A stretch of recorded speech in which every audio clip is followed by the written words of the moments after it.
Hello everyone, कैसे हैं आप सभी। ऑनलाइन स्टडी में आप सभी का स्वागत है। मैं हूं निगार। देखिए बच्चों, आज हम लोग क्लास 8 में होम साइंस पढ़ेंगे। ये आपकी बुक है राष्ट्रीय गृह विज्ञान गृह शिल्प, इस किताब का नाम है। तो बच्चों, हम उम्मीद करते हैं कि आप लोग ये किताब ख़रीद लिए होंगे। तो चलिए आज हम लोग पहला चैप्टर शुरू करते हैं, स्वास्थ्य। ठीक है बच्चों, तो चलिए हम लोग फटाफट शुरू करते हैं। लड़के को दरवाज़ा खटखटाते देख श्रुति ने अपनी मम्मी से कहा, मम्मी देखो इस लड़के के पैर कितने पतले और कमज़ोर हैं। श्रुति की मम्मी ने उस लड़के को पहचान लिया और बोली, आओ आदित्य, मैं अभी छोटू को बुलाती हूँ, तुम उसे पोलियो की ड्रॉप पिला दो। मैं तो भूल ही गई थी कि आज पोलियो दिवस है। मम्मी अंदर जाकर श्रुति के छोटे भाई छोटू को लेकर आई। आदित्य ने उसके मुंह में पोलियो ड्रॉप की 2 बूंद डाल दी। छोटू अजीब सा मुंह बनाता हुआ उसे पी गया। श्रुति ये सब विस्मित सी देख रही थी। आदित्य के चले जाने के बाद श्रुति ने मम्मी से पूछा, यह आदित्य कौन है, क्या आप इसे जानती हैं? मम्मी ने श्रुति को बताया कि आदित्य बहुत गरीब लड़का है, पास के मोहल्ले में ही रहता है, पढ़ने में बहुत होशियार है, 10वीं कक्षा में पढ़ रहा है। वो अपनी पढ़ाई का खर्चा स्वयं अखबार बेचकर और पोलियो ड्रॉप पिलाकर निकालता है। तुम्हें पता है कि आज पोलियो दिवस है। आज 5 वर्ष से कम उम्र के सभी बच्चों को पोलियो ड्रॉप पिलाया जाता है और माता पिता को चाहिए कि वे अपने 5 वर्ष से कम उम्र के बच्चों को पोलियो की ड्रॉप पिलाएं। आदित्य घर घर जाकर छोटे बच्चे को पोलियो ड्रॉप पिलाता है। छोटू को तो हर बार आदित्य ही ड्रॉप पिलाता है, पोलियो की ड्रॉप पिलाता है। श्रुति ने आश्चर्य से पूछा, मम्मी आदित्य के पैर इतने कमज़ोर क्यों हैं? मम्मी ने बताया कि उसको बचपन में पोलियो हो गया था। पोलियो से पैर की वृद्धि रुक जाती है और अपेक्षित विकास न होने के कारण पैर कमज़ोर हो जाते हैं। इसलिए कहा जाता है कि यदि सही समय पर बच्चों को पोलियो की ड्रॉप पिला दी जाए तो बच्चों को पोलियो ही न हो। ठीक है, तो पोलियो क्यों होता है? यदि समय पर पोलियो ड्रॉप नहीं पिलाया जाता है तभी पोलियो होता है। तो बच्चों, समझ में आया कि पोलियो की ड्रॉप पिलाना कितना आवश्यक होता है। यदि हम ये ड्रॉप नहीं पिलाते हैं छोटे बच्चों को तो बच्चों को पोलियो हो सकता है। लेकिन मम्मी, वो बच्चों को घर घर जाकर पोलियो ड्रॉप क्यों पिलाता है? श्रुति ने पूछा। मम्मी ने मुस्कुराते हुए कहा कि मैंने भी यही सवाल आदित्य से पूछा था, तो उसने हंसते हुए जवाब दिया था कि वो नहीं चाहता कि उसकी तरह कोई और भी बच्चे जो हैं वो पोलियो का शिकार हो जाएं। आज तो दवा की भी कमी नहीं है, इसलिए वो चाहता है कि अधिक से अधिक बच्चों तक ये दवा पहुंच सके। श्रुति प्रशंसा के भाव से भर उठी, बोली, तब तो आदित्य भैया बहुत ही अच्छे हैं। तो बच्चों देखिए, ये आदित्य का काम था। वो नहीं चाहता था कि अदर बच्चों को भी पोलियो हो। जैसे वो पोलियो की बीमारी से परेशान था, वो नहीं चाहता था कि और भी बच्चों को पोलियो हो, इसलिए वो पोलियो की ड्रॉप पिलाता था। तो यहाँ आपका क्वेश्चन पूछ रहा है कि आदित्य को पोलियो होने के क्या कारण थे? तो वो समय पर दवा नहीं लिया था, इसीलिए उसको पोलियो हो गया था। इससे किस तरह से बचा जा सकता है? तो यदि समय समय पर दवा लिया जाए जन्म से लेकर 5 साल तक, तो ये पोलियो से हम बच सकते हैं, यानी बच्चों को बचाया जा सकता है। नवजात शिशु की वृद्धि की निगरानी। तो देखिए बच्चों, नवजात शिशु की वृद्धि की निगरानी में 3 बातें प्रमुख होती हैं। पहला है शिशु का वज़न, दूसरा शिशु की लंबाई और तीसरा शिशु की गतिविधियाँ, यानी उनकी जो क्रियाएं होती हैं। तो पहला हम लोग पढ़ते हैं शिशु का वज़न। देखिए बच्चों कि नवजात शिशु का जन्म के समय तुरंत वज़न लिया जाता है और सामान्य नवजात शिशु का जो औसत वज़न होता है वो 2.5 किलो से लेकर 3.5 किलोग्राम तक होता है। ये वज़न अस्पताल में एक विकास पुस्तिका में नोट कर लिया जाता है। जन्म के बाद प्रथम वर्ष में क्या होता है कि नवजात शिशु प्रथम सप्ताह में नवजात शिशु का वज़न घटता है और फिर धीरे धीरे बढ़ने लगता है। तो नवजात शिशु का प्रत्येक 15 दिन के बाद जब उसका वज़न तौला जाता है तो उसी से उसकी शारीरिक वृद्धि का पता लगाया जाता है कि बच्चा बढ़ रहा है, विकास कर रहा है या नहीं कर रहा है। ठीक है, तो ये हो गया आपका वज़न शिशु के वज़न के आधार पर। उसके बाद देखिए इधर बच्चों, इसमें है कि जन्म के समय इसमें एक औसत निम्नांकित वज़न दिया हुआ है। ठीक है, तो जन्म के समय बच्चों का वज़न कितना होना चाहिए, तो 2.5 किलो से लेकर 3.5 किलोग्राम तक यदि बच्चों का जन्म के समय वज़न होता है तो सामान्य है। उसके बाद है 1 वर्ष की आयु पर बच्चे का वज़न हो जाता है 7.5 किलो से लेकर 9.5 किलो तक। फिर 2 वर्ष की आयु पर 9.5 से 12 किलो तक।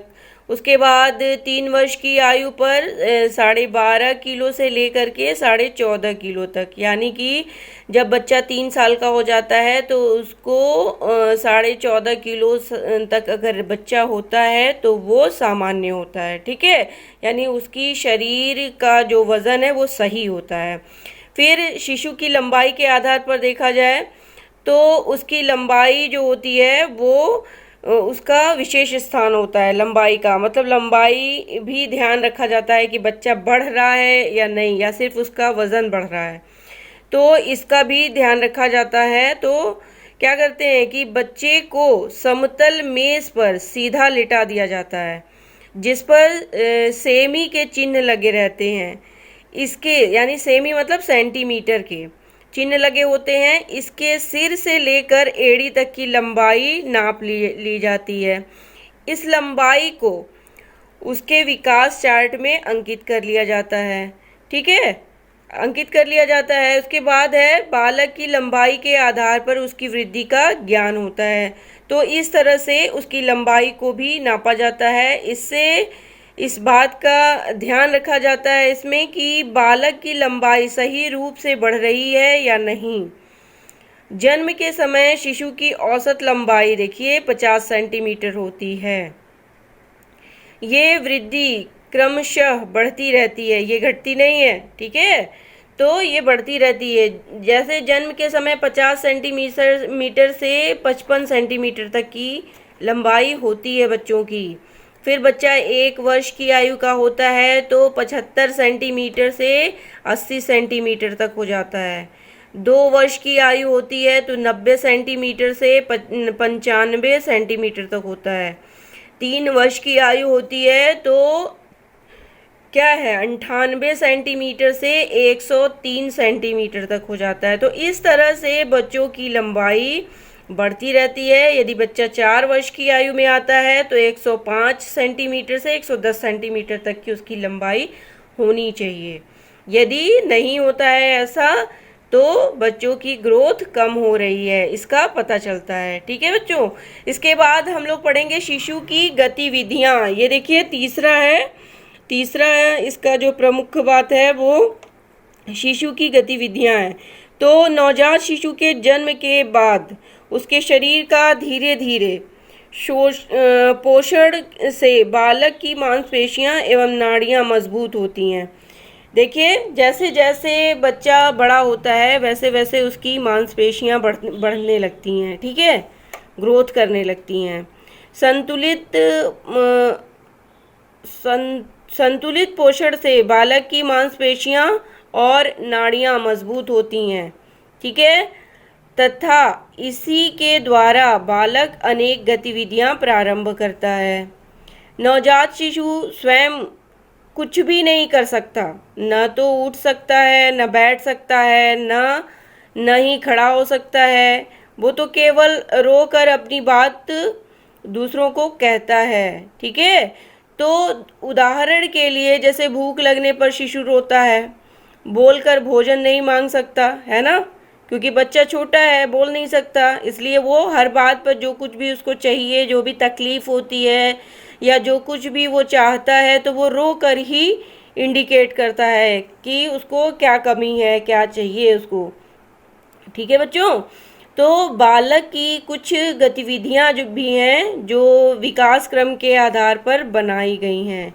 तो देखिए कैसे उसकी गतिविधियां, ये आपका एक तालिका बनाया गया है, चार्ट पेपर।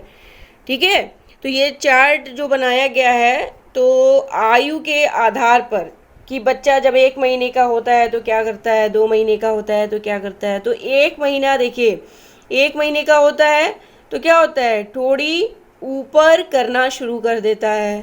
2 महीने का होता है तो छाती को उठाना शुरू कर देता है, यानी सीना उठाना शुरू कर देता है।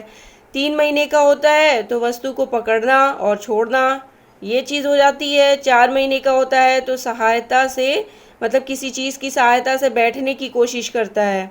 5 महीने का होता है तो गोद में बैठना चाहता है, ठीक है, यानी वस्तु पकड़ना चाहता है। 6 महीने का होता है कुर्सी पर बैठने लगता है, यानी कुर्सी पर टेक लगा के बैठने लगता है, बैठा दिया जाए तो बैठ जाता है वो, मतलब सहारा तो लेना ही पड़ेगा ना। लेकिन वो धीरे धीरे, मतलब इस तरह से बच्चों का ग्रोथ होता रहता है। तो ये आप चार्ट आप लोग अच्छे से पढ़िएगा।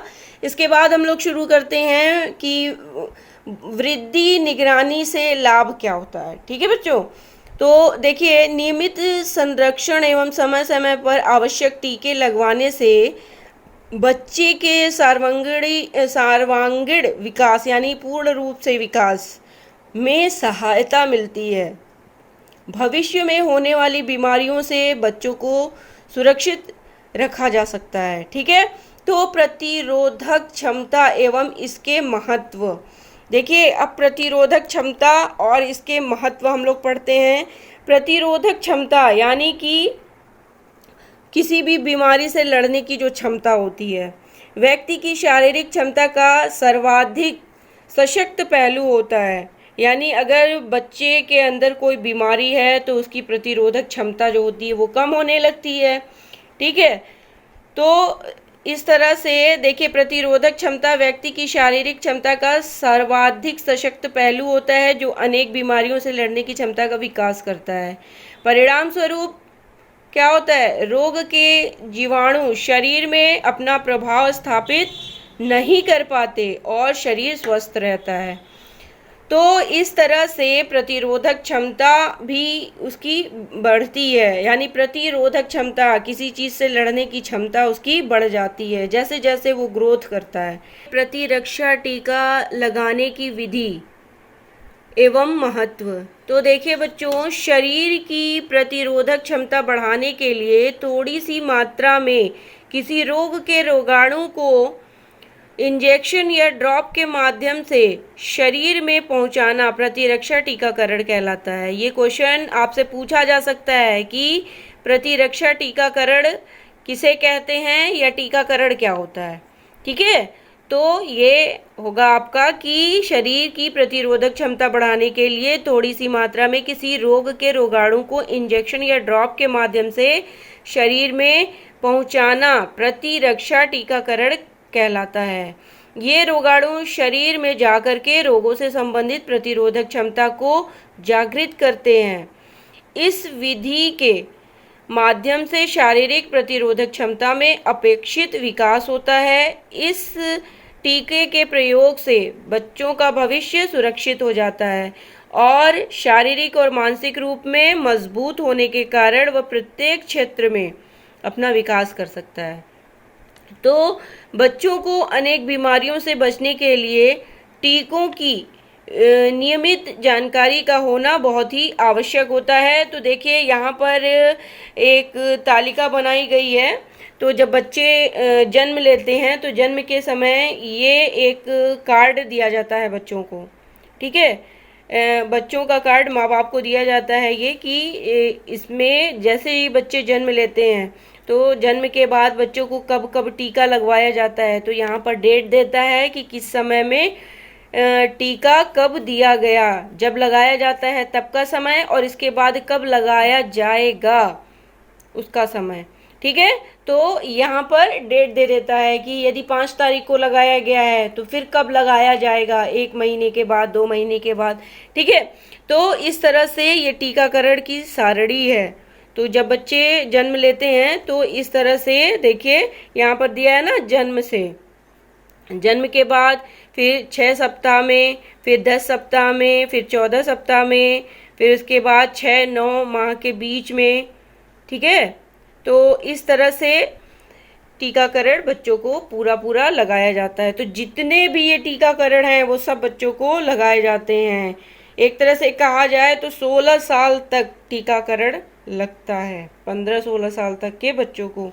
इसके बाद हम लोग पढ़ते हैं कि टीका लगवाने, ठीक है, लगवाते समय निम्नलिखित बातों का ध्यान रखना चाहिए। तो टीका लगवाते समय हमें किन किन बातों का ध्यान रखना चाहिए, हम लोग उधर ध्यान देते हैं। 2 टीकों के बीच का अंतर 1 महीने से कम नहीं होना चाहिए। सर्दी, जुकाम, बुखार या खांसी होने पर टीका लगवाना बंद नहीं करना चाहिए। यदि कोई टीका समय पर नहीं लगा तो 1 महीने के अंतराल में 2 टीके लगवाएं। डॉक्टर या नर्स की उचित सलाह के बाद ही टीका लगवाएं। उनसे टीका संबंधी जानकारी ले सकते हैं। टीके का जो क्या फ़ायदा होता है या टीके से संबंधी जो जानकारी है वो आप लोग पता कर सकते हैं उन लोगों से। इसके बाद है उचित समय पर टीका लगवाने से ही लाभ प्राप्त होता है, ठीक है। निर्धारित समय पर आवश्यकता अनुसार बूस्टर या खुराक दिलाना रोग से पूर्ण बचाव हेतु आवश्यक होता है। फिर है टीके की सुई संक्रमण रहित और संरक्षित होनी चाहिए।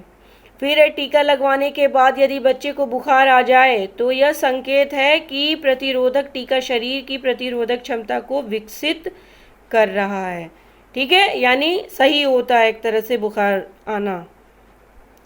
बीसीजी के टीके लगवाने पर 3 माह तक उस स्थान पर फफोले न पड़े तो क्या होना चाहिए, चिकित्सक को दिखाने चाहिए कि फफोला क्यों नहीं पड़ रहा है। ये भी एक वजह होती है। अलग अलग टीकाकरण का अलग अलग निशानी होती है, लक्षण होता है उसका, ठीक है।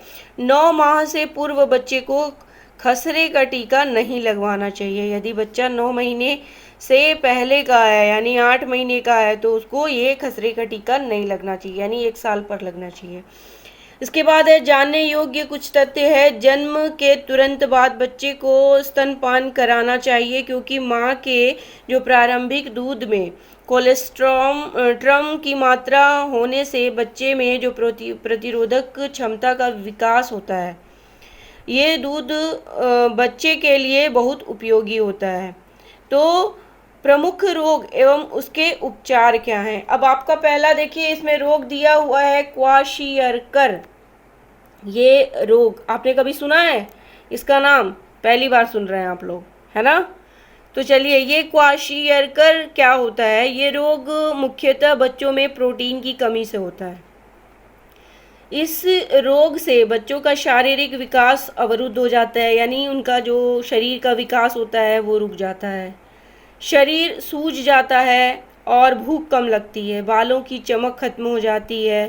त्वचा में काले चकत्ते पड़ जाते हैं। आँखों में कमज़ोरी आ जाती है। ये सब क्या है, ये क्वाशियरकर जो रोग होता है उसके लक्षण हैं। तो इसका उपचार कैसे किया जाएगा, क्या किया जाएगा कि क्वाशियरकर रोग में जो उपचार होते हैं वो होते हैं, देखिए, प्रोटीन युक्त आहार दिया जाए बच्चों को दाल वगैरह दिया जाए, जैसे मटर है, मूंग की दाल है, चने की दाल है, अरहर की दाल है, सोयाबीन है। तो ये सब बच्चों को देना चाहिए। फिर है पनीर, फल एवं सब्जियों को अपने आहार में शामिल करना चाहिए। रिकेट्स या सूखा रोग। अब सूखा रोग क्या होता है देखते हैं। शरीर में कैल्शियम की कमी से होने वाले रोग को सूखा रोग कहते हैं, ठीक।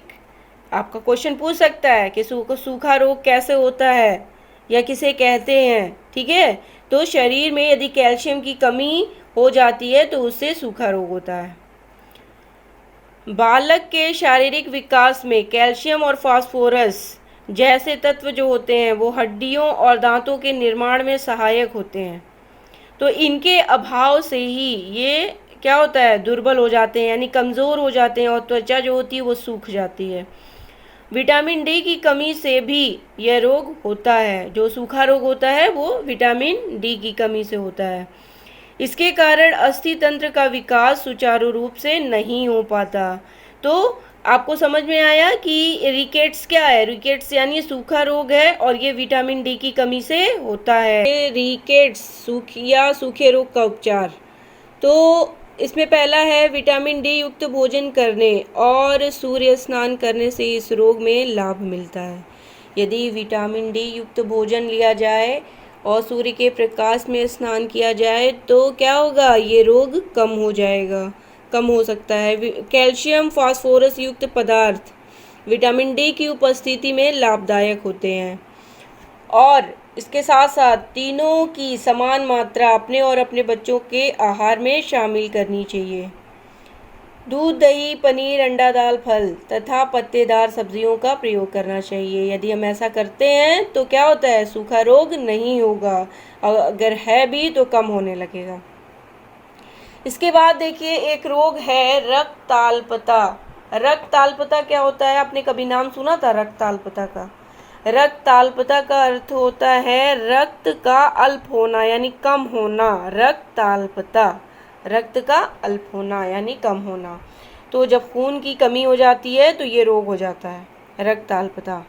ठीक है, तो रक्ताल्पता का आशय क्या है, शरीर में रक्त की कमी, भार में भी कमी होती है, आलस्य व सुस्ती तथा चेहरे में पीलापन। जब खून की कमी होगी तो चेहरा क्या होगा, पीला हो जाएगा। तो इस तरह से चेहरा भी पीला हो जाता है रक्त की कमी से। कुपोषण के परिणाम स्वरूप रक्त में लाल रक्त कणिकाओं का निर्माण कम हो जाता है, यानी लाल रक्त यानी ब्लड नहीं बन पाता है शरीर में। और जब शरीर में ब्लड कम बनता है तो हीमोग्लोबिन की भी कमी हो जाती है, क्योंकि हीमोग्लोबिन क्या होता है, हीमोग्लोबिन जो होता है वो रक्त में पाया जाता है। तो रक्त की कमी होगी तो हीमोग्लोबिन की भी कमी हो जाती है। इसके बाद हम लोग देखते हैं रक्ताल्पता का कारण, किन किन कारणों से ये रोग होता है। तो असंतुलित भोजन, यदि हम असंतुलित भोजन करते हैं, संतुलित भोजन नहीं करते हैं तो ये रोग होने का चांस होता है, यानी रक्त की कमी होने लगती है। संतुलित भोजन यानी दूध नहीं लेते हैं, अंडा, मछली ये सब नहीं खाते हैं, पत्तेदार सब्जियां नहीं खाते हैं, हरी सब्जियां नहीं खाते हैं, तो ये रोग हो सकता है। रक्त का अधिक मात्रा में बह जाना, यदि किसी चोट के माध्यम से रक्त ज़्यादा बह गया है या किसी माध्यम से रक्त शरीर से निकल जाता है तो भी ये रोग हो सकता है, रक्त की कमी हो सकती है। या फिर डिप्थीरिया, गठिया जैसे रोगों से लगातार प्रभावित होना, यदि किस शरीर में किसी को गठिया हो गया है तो भी रक्त की कमी हो जाती है, डिप्थीरिया है तो भी रक्त की कमी हो जाती है। इसके साथ ही साथ दूषित वातावरण में रहने से भी रक्त की कमी होती है। इसके बाद हम लोग देखते हैं कि रक्त ताल्पता का लक्षण क्या होता है। जिसको रक्त की कमी होती है तो हम पहचान कैसे करेंगे कि उसको रक्त की कमी है। तो होठों की लालिमा कम होना, होठ क्या होता है, उसकी लालिमा कम हो जाती है यानी होठ काला पड़ने लगता है। फिर है आलस्य एवं सुस्ती का होना, आलस्य लगने लगती है, सुस्ती होने लगती है शरीर में। मेहनत के कार्य में असमर्थ, यानी मेहनत का काम नहीं हो पाता है, ज़्यादा मेहनत नहीं कर सकता है इंसान। इसके बाद है सिर में दर्द रहती है हमेशा। इसके साथ ही साथ भूख कम लगती है। ये सारे लक्षण हैं जिसके माध्यम से बताया जा सकता है कि इसमें खून की कमी हो सकती है। रक्ताल्पता का उपचार, कैसे हम इसका उपचार करेंगे, कैसे हम अगर शरीर में रक्त की कमी है तो इसका उपचार कैसे करेंगे। तो उचित चिकित्सक परीक्षण द्वारा सबसे पहले तो हम डॉक्टर के संपर्क लेंगे, डॉक्टर से संपर्क करेंगे। उसके बाद देखिए लौह तत्व युक्त भोज्य पदार्थ जैसे पालक है, बंद गोभी है या चुकंदर है, इन सब चीज़ों का सेवन किया जाएगा। दूषित भोजन एवं पानी से बचाव, गंदे पानी से बचेंगे, भोजन से बचेंगे, गंदे भोजन से। जो गंदे भोजन का मतलब सड़े गले भोजन से, ठीक है। इसके बाद है संतुलित आहार लेंगे, यदि संतुलित आहार लेते हैं तो रक्ताल्पता कभी नहीं होगी, क्योंकि हमें पौष्टिक तत्व मिलता रहेगा तो खून की कमी नहीं होगी, ठीक है ना। यदि पौष्टिक तत्व नहीं मिलेगा तो खून की कमी हो सकती है।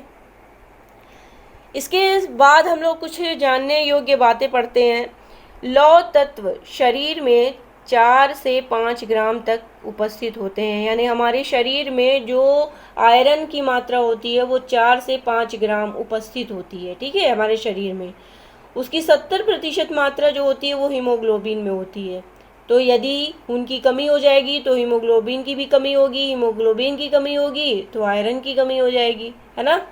तो इस तरह से क्या होता है, हमारे शरीर में जो होता है 70% मात्रा आयरन की पाई जाती है, और 30% मात्रा जो होती है वो अस्थि मज्जा में होती है, यानी हड्डियों में होती है या फिर किडनी वगैरह में, ठीक है। इसके साथ ही साथ देखिए, लौह तत्व की आवश्यकता जो उम्र एवं श्रम के आधार पर होती है, जैसे जैसे उम्र बढ़ती है इंसान की उस हिसाब से अलग अलग शरीर में अलग अलग मात्राएं होती हैं, है ना। तो उम्र के हिसाब से मात्राएं उसकी घटती बढ़ती रहती हैं शरीर में। तो देखिए, जैसे 1 से 20 वर्ष तक के जो बच्चे होते हैं, चाहे लड़की हो चाहे लड़का, ठीक है, 1 से 20 तक के वर्ष के बच्चे जो होते हैं उनमें क्या होता है, 15 से 20 मिलीग्राम आयरन की मात्रा होती है। जो प्रौढ़ महिलाएं होती हैं उनके अंदर 20 मिलीग्राम होता है, ठीक। इसके बाद जो गर्भवती महिलाएं होती हैं उनके अंदर 40 मिलीग्राम होता है, यानी सबसे ज़्यादा गर्भवती महिलाओं के अंदर आयरन की मात्रा होती है। उनको आयरन की टैबलेट भी दी जाती है ताकि जो बच्चे हों वो तंदुरुस्त हों, उनके अंदर भी आयरन की मात्रा हो, ठीक है। उसके बाद है दुग्ध पान करने वाली महिला, जो दूध पिलाने वाली महिलाएं होती हैं उनके अंदर भी 30 मिलीग्राम आयरन की मात्रा होती है उनके शरीर में, यदि वो स्वस्थ हैं तो इस तरह से ये आम बात थी कि जानने योग्य बातें हैं, जिससे कि हमारे शरीर में लौह की मात्राएं भी होती हैं, यानी आयरन की मात्राएं भी हमारे शरीर में उपस्थित होती हैं। तो बच्चों, ये हमारा चैप्टर समाप्त हो गया है। तो हम उम्मीद करते हैं कि आपको ये चैप्टर समझ में आया है। Thank you. Have a nice day.